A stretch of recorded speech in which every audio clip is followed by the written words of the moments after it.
Yeshua Mashiach, Yeshua Mashiach, Yeshua Mashiach, Yeshua Mashiach.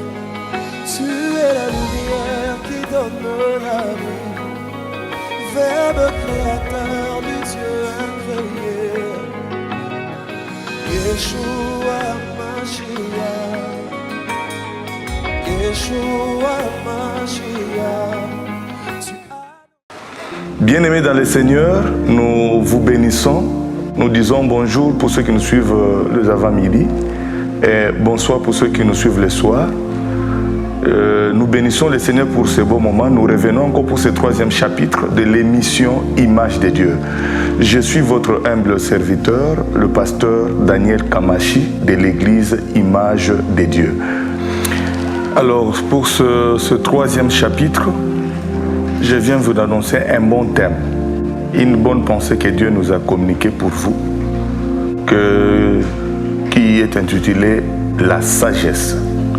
La sagesse, un élément clé pour la réussite et l'accomplissement de grandes choses dans la vie et dans le plan de Dieu. Selon ce thème, Dieu nous a inspiré ça. Pourquoi? Dieu nous a inspiré ça sur base de l'intention qu'avait le roi Salomon à l'époque lorsqu'il a eu le pouvoir. La plupart d'enfants de Dieu ne comprennent pas ce que Dieu veut d'eux. En fait, comme je l'ai dit dans l'émission passée, Dieu nous a déjà bénis. La bénédiction, elle est déjà avec nous. Ici, le problème, c'est entrer en possession de cette bénédiction. C'est là où il y a le problème. La fois passée, je t'ai parlé des stratégies à prendre. Donc, tu dois être prudent. Maintenant, je voulais te prendre de la sagesse. La bénédiction sans la sagesse, ou l'accomplissement des promesses sans la sagesse de la personne qui vit cela, c'est un échec total. Lorsque Dieu accomplit ses promesses, il faudrait que l'homme soit préparé à bien gérer ça avec la sagesse. Si la sagesse n'y est pas, c'est un problème. Tu ne peux pas commencer un mariage, chercher un mariage au moment où tu n'as pas encore une maturité ou bien une sagesse digne de quelqu'un qui peut bien gérer le mariage. Tu ne peux pas demander le véhicule au moment où tu es incapable de bien gérer ça. Tu ne peux pas demander de grandes choses au moment où tu es incapable de gérer ça. La gérance, la gestion, c'est un élément clé. Et tout ceci dépend de la sagesse que tu reçois. Voilà pourquoi dans le livre de Rois, de Rois, si vous lisez, il y a le roi Salomon, quand il retrouve, il cherche, il obtient le pouvoir, il remplace son père David. Pendant qu'il priait, la première intention qu'il a eue devant l'Éternel, il a désiré la sagesse. Alors, quand il a demandé la sagesse, Dieu, au lieu de donner directement la sagesse, il dit ceci à Salomon. Salomon, je pensais que tout le monde pouvait réagir de la même manière, mais tu as trouvé qu'il y a une grande importance dans la sagesse que dans la royauté que tu as reçue. Parce que tu es roi, tu as déjà tout. Mais pourquoi tu me demandes la sagesse? Ah, si tu suis bien la prière de Salomon, il dit ceci. D'abord, le peuple que j'ai hérité, le royaume que j'ai hérité, la gestion que je fais sur ce peuple, je le fais sur un peuple que toi tu t'es choisi, donc le peuple de Dieu. Donc ce n'est pas un bien de mon père que j'ai hérité, mais c'est un royaume de Dieu que j'ai hérité. D'abord, il y a une reconnaissance dans cette prière-là. Il dit, Seigneur, c'est ton peuple. Sans la sagesse, je ne saurais pas le gérer. J'ai besoin d'une sagesse pour bien gérer, pour que je sois un bon roi, pour que je réussisse dans la mission que j'ai. Et Dieu lui a dit, écoute, parce que tu m'as demandé la sagesse, je ne te donnerai pas seulement la sagesse. Je ferai de toi le roi le plus riche du monde. C'est-à-dire, si tu suis bien, même son père David n'était pas riche comme lui. Il était plus riche parce que dans la prière, il n'a pas demandé la richesse, mais il a demandé la sagesse. En d'autres termes, ce qui veut dire, Salomon était déjà béni, son royaume était déjà béni, la grande richesse faisait déjà partie de sa destinée. Mais pour matérialiser cela, il fallait qu'il désire une sagesse, une bonne gestion, une intelligence qui pouvait le permettre de bien gérer cela, fait que cela arrive. Je vais dire à quelqu'un, Dieu ne te bénira pas à la dimension dont tu désires, tant que ta dimension aussi de sagesse et d'intelligence et de sagesse, en fait, et d'intelligence et de sagesse plutôt, excusez-moi pour la tautologie, et de la gestion est faible. Tu devrais commencer par aspirer à la grande chose qui est la sagesse. Sans la sagesse, tu n'es pas béni. Quand tu as la bénédiction sans la sagesse, donc tu vis dans l'échec. À tout moment, tu peux tomber. Mais lorsque tu vis avec la sagesse, tu sais bien gérer ce que Dieu t'a donné. Et puis, la bénédiction répond aussi à la grandeur, à la dimension de la gestion ou bien du gestionnaire, la capacité de gérer. Si la capacité de gérer n'est pas forte, elle est faible, c'est impossible que la bénédiction aussi vienne à cette dimension-là. La sagesse, d'abord, c'est quoi? Je crois qu'on devait commencer par là. Selon les dictionnaires, la sagesse est un nom féminin. Comme vous l'entendez, on l'appelle la sagesse. C'est un nom féminin qui traduit une notion de prudence, une notion de modération, une notion du savoir. C'est ça la sagesse. Donc quand quelqu'un est sage, on sent en lui une certaine prudence, une certaine modération dans la manière de faire des choses et le savoir dans sa manière de gérer ou de vivre. Et quand on dit ça, c'est que cela veut dire, en d'autres termes, nous voulons dire que c'est un sentiment juste des choses ou une modestie. On peut aussi appeler ça la maîtrise de soi ou la retenue. Quelqu'un qui est sage, il ne parle pas de n'importe quelle manière. Il ne s'introduit pas dans des dossiers qui ne le concernent pas aussi facilement. Il ne répond pas aussi rapidement à une question. Il ne s'ingère pas facilement dans d'autres problèmes. Donc quand il est devant un problème, une situation, quelle que soit la circonstance, il n'est pas pressé. Il prend son temps de réfléchir. Il prend son temps d'analyser. Il prend son temps de discerner. Quand même un problème arrive, même quand tu reçois une information, même quand tu reçois une accusation de quelqu'un, même quand tu découvres quelque chose, écoute, tout ce qu'on voit n'est pas nécessairement tel que on l'a vu. Il y a d'autres choses, on les voit, or que ce n'est pas tel que tu as vu. Imagine-toi que tu trouves deux personnes dans une même maison, une femme et un homme. Je crois qu'en tant qu'humain, par manque de décision, on va d'abord conclure justement qu'il y a un homme et une femme, ils étaient en train de faire une bêtise. Et pourtant, ce n'est pas ça. Peut-être que c'est une sœur et un frère d'une même famille. Mais parce qu'on ne les connaît pas, on peut directement aller loin avec l'intention. C'est-à-dire que quand il y a la sagesse,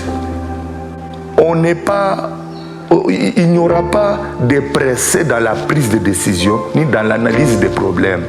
Il y a une autre procédure. On sent qu'il y a la sagesse quand on sent qu'il y a une logique dans la manière de traiter un problème ou bien de se lancer dans une affaire ou bien dans un problème. Donc, tu veux dire que tu as la sagesse ou bien tu veux découvrir que tu as la sagesse, il faut que chez toi que tu retrouves ce que je te dis ici. Il faut qu'on sente en toi une certaine retenue. On sent en toi un sentiment juste des choses, dans ta manière de parler, d'intervenir, de gérer, de trancher les problèmes, qu'on sente qu'il y a une certaine justesse, qu'on sente une certaine modestie, qu'on sente une maîtrise de soi. Quelqu'un n'est pas embrouillé, quelqu'un n'est pas brutal, quelqu'un n'est pas, il ne se lance pas dans le vent de tout le monde, il fait les choses selon la logique qui se présente. Voilà un bon élément quand on veut parler de la définition de la sagesse. Donc la sagesse se présente sous forme d'une prudence. Parce que quand on est sage, c'est-à-dire qu'on est prudent. On n'agit pas rapidement, mais la prudence précède toute chose et précède toute décision. Où la réflexion aussi intervient là-dedans. Donc, parler de la sagesse, il faut qu'on sente qu'il y a une modestie, qu'il y a une retenue, il y a une maîtrise de soi. Et il y a un peu ces choses-là. Là, directement, on sait comprendre que là, la personne est sage. Il n'est pas brutal. Et selon la Bible, la sagesse est définie comme étant une qualité de quelqu'un qui fait preuve d'un jugement droit. Un chrétien, Paul dit, soyons les imitateurs de Christ. Christ n'était pas juste dans sa manière de gérer les choses, ni de répondre, ni de trancher un problème. Donc quand il parlait, on sentait que là, il a tellement raison.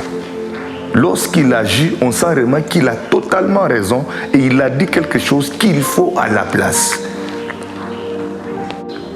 Et la Bible nous dit, nous rassure aussi, pour elle, la sagesse, c'est une qualité de quelqu'un qui est sûr. Tu sais, quand on n'est pas sûr de ce qu'on veut dire, on ne peut pas le dire. Mieux vaut se taire. Je crois que là, le silence vaut mieux que les dire, peut-être qu'ils sont dans le faux. Alors, au lieu de parler n'importe quoi, mieux vaut se taire. Un homme sage ne parle pas toujours. Des fois, il observe. Même quand il a une réponse, il n'est pas pressé de la donner.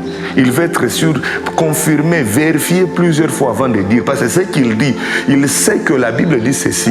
Ce n'est pas ce qui entre qui nous rend mauvais, qui nous rend impurs, mais c'est plutôt ce qui sort. Par la manière de parler, on peut découvrir cette personne est sage ou cette personne est tourbillante ou bien elle n'est pas sûre de ce qu'elle fait. Donc quand on pose une question, des fois toutes les questions n'ont pas besoin d'une réponse. Il y a d'autres questions, quand ça vient, on peut l'échapper. On peut échapper à la question. On peut chercher une autre méthode. La Bible aussi demande que, il dit que la sagesse, c'est aussi une qualité d'une personne qui est avertie dans ses décisions, tout comme dans ses actions. Donc avant de faire quelque chose, il doit être sûr, il doit se rassurer de quelque chose. Si ce que je fais, c'est bon ou c'est mauvais, ça va plaire qui, ça va déplaire qui, ça va déranger qui, qu'est-ce qu'il faut faire. Donc dans tout ceci, l'homme qui incarne la sagesse, il s'est fait identifier par ces éléments que je parlais. Donc la retenue, je reviens encore là, la modestie, l'assurance dans la prise de décision, l'avertissement dans les actions et la prudence dans la manière de faire les choses. Voilà, c'est cette notion plutôt de la sagesse nous a poussé à mener quelques recherches. Alors j'ai retrouvé quelques piliers, 7 grands piliers de la sagesse, que je voulais que ça puisse t'aider, que tu puisses chercher à t'identifier par ces éléments. Si tu n'en as pas, tu vas prier que Dieu t'aide à en avoir, parce qu'il n'y a que l'esprit qui peut aider la personne. Si tu dis que tu as la sagesse, voilà les 7 piliers que tu dois retrouver. D'abord, il y a d'abord la crainte de l'Éternel. La Bible dit dans Proverbes chapitre 9 verset 10 que la crainte de Dieu, c'est le commencement de la sagesse. En tant qu'enfant de Dieu, si tu veux identifier le début de la sagesse en toi, commence par craindre Dieu. La crainte doit être une qualité chez toi. Il faut craindre Dieu dans tout ce que tu fais, où que tu sois, quoi que tu fasses. Malgré tout ce que tu peux, malgré la personne qui peut t'accompagner, considère Dieu, crains-le et tu verras sa gloire. Le deuxième pilier ici, c'est la réflexion. Tu vas lire ça dans le Proverbe chapitre 3 verset 21. Quelqu'un qui ne réfléchit pas, il est impossible qu'il réussisse dans ce qu'il fait. Quels que soient les problèmes qu'on peut te donner, même si on t'a dit que ton frère a dit ça, même si on t'a dit que ton père, ta femme, même si tu as trouvé quoi que ce soit, avant toute chose, réfléchis avant de poser un acte. C'est ça ce qu'on appelle la prudence et c'est ce qu'on appelle la sagesse. Le troisième pilier ici, c'est l'humilité. L'humilité, tu vas trouver ça dans le livre des Proverbes chapitre 11 verset 2.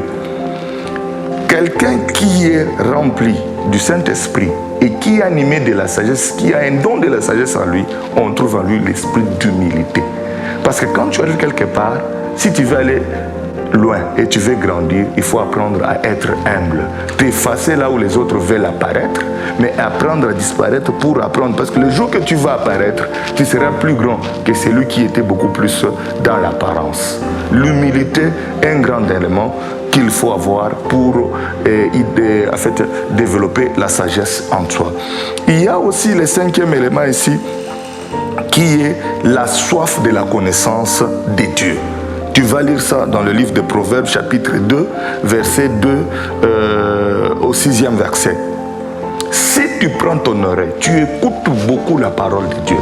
tu développes en toi la sagesse. Parce que la parole de Dieu, c'est déjà Dieu lui-même qui vient s'incarner. Or, les dieux là, c'est le même Saint-Esprit que nous appelons. Nous prions, nous disons que le Saint-Esprit de sagesse, d'intelligence, quand il est avec toi et tu as sa connaissance de sa parole, tu as la capacité d'intégrer et puis d'avoir la sagesse. Donc, la lecture de la parole de Dieu va te permettre de développer la sagesse en toi. Le cinquième élément, c'est le discernement. Dans le livre de Proverbes, chapitre 8, verset 12, le discernement devient très important. Avant de faire quoi que ce soit, essaie de discerner qu'est-ce qui se passe exactement. Ne sois pas pressé. Des fois, tu pries mal, parce que quand tu vois la souris, tu penses certainement que c'est démoniaque. Non. Quand tu vois même un corbeau, n'oublie pas que le même corbeau, Dieu l'a utilisé pour aller nourrir Élie pendant qu'il était dans les torrents de Kérit. Imagine-toi que si Élie l'avait chassé, il pouvait vivre comment? Fais attention. Peut-être même les mauvaises personnes que tu vois là ne sont pas toujours mauvaises personnes. Elles peuvent être plutôt, excusez-moi, elles peuvent être des personnes que Dieu a choisies comme des provisions dans ta vie pour qu'un jour, qu'elles soient des personnes qui peuvent éclairer ton chemin. Discerne chaque chose avant d'agir. Le 16e élément ici, c'est le mentorat. Tu vas lire ça dans le livre de Proverbes 13, verset 20. Ici, il faut que tu saches une chose. Tu dois avoir, Dieu communique l'homme par un autre homme. Tu dois avoir un père. Dans les choses de Dieu, dans les affaires, tu dois avoir un père. Quelqu'un qui peut te communiquer une sagesse. Parce que la sagesse aussi se communique par un mentor. Lorsque tu n'as pas de mentor, donc d'abord tu as un orgueil. Même le Fils de Dieu qui était Jésus sur la terre, il a dit qu'il y a un père dans les cieux. Au moment lui-même était le père. Parce qu'il était la Sainte Trinité. Le Dieu le Père, Dieu le Fils, Dieu le Saint-Esprit. Mais il vous dit mon père. Une façon de dire que dans la vie, quand tu vis, tu dois avoir toujours un repère. Tu dois avoir une personne de référence qui t'aide dans les idées, dans les conseils. Et le 7e pilier qu'il faut avoir, c'est l'intelligence renouvelée. Dans le livre des Proverbes, chapitre 10, verset 23, tu vas trouver cela. Une intelligence renouvelée est d'autant plus importante dans la vie chrétienne. Donc, pour opérer dans la sagesse divine, il faut avoir une intelligence qui est renouvelée. La sagesse du monde ne peut pas comprendre les vrais ou les voies de Dieu. C'est impossible que tu ailles chercher Dieu et que tu cherches à comprendre Dieu avec la sagesse du monde. La sagesse divine va te permettre de comprendre ce que Dieu veut pour toi. Voilà pourquoi essaie un peu d'étudier ou bien de te canaliser sur les 7 piliers que je t'ai donnés. Ceux-ci pourront t'aider à identifier. Si tu vas manquer, demande au Saint-Esprit. Je t'oriente là, il va t'aider et tu vas te découvrir. Et si tu découvres ceci, après demande à Dieu de te bénir, tu verras que la bénédiction viendra. Le mariage viendra, le travail viendra, l'argent viendra, les ouvertures viendront, les enfants viendront, les véhicules viendront. Tout ce que tu as toujours cherché, ça viendra. Parce que chez toi, il y a déjà un élément clé qui est la clé de toutes choses, qui est la sagesse divine. Bien-aimés dans le Seigneur, nous bénissons le Seigneur parce qu'il a commencé avec nous. Voilà, nous sommes arrivés à la fin de cette émission. Quoique c'est une courte durée, mais nous faisons l'effort de vous donner l'essentiel. Je vous ai dit que je suis le pasteur Daniel Kamachi, visionnaire et responsable de l'église Image de Dieu. Nous sommes dans la commune de Mongafula. Vous allez voir les détails dans la bande qui est en train de défiler au bas de votre écran. Vous verrez cela. Nos coordonnées sont là. Nous sommes disponibles pour des prières. Même à distance, Dieu nous a fait une grâce. Cette grâce-là, ça peut aussi vous sauver. Vous pouvez prendre nos numéros, contactez-nous sur WhatsApp. Nos coordonnées TikTok sont là. Les coordonnées pour Facebook, YouTube, notre chaîne est là. Vous pouvez prendre ces coordonnées, contactez-nous. Nous allons prier Dieu. Ce n'est pas nous qui pouvons donner des solutions à vos problèmes, mais nous faisons confiance à notre Dieu et à la grâce qu'il nous a fait, que nous pouvons prier, le ciel peut nous entendre pour vous bénir. La sagesse, que ce soit une vie et une prière pour vous du matin jusqu'au soir. En cas de besoin, appelez-nous. Sinon, nous vous fixons rendez-vous aux émissions qui vont suivre, parce qu'il y en aura beaucoup, et que Dieu vous bénisse.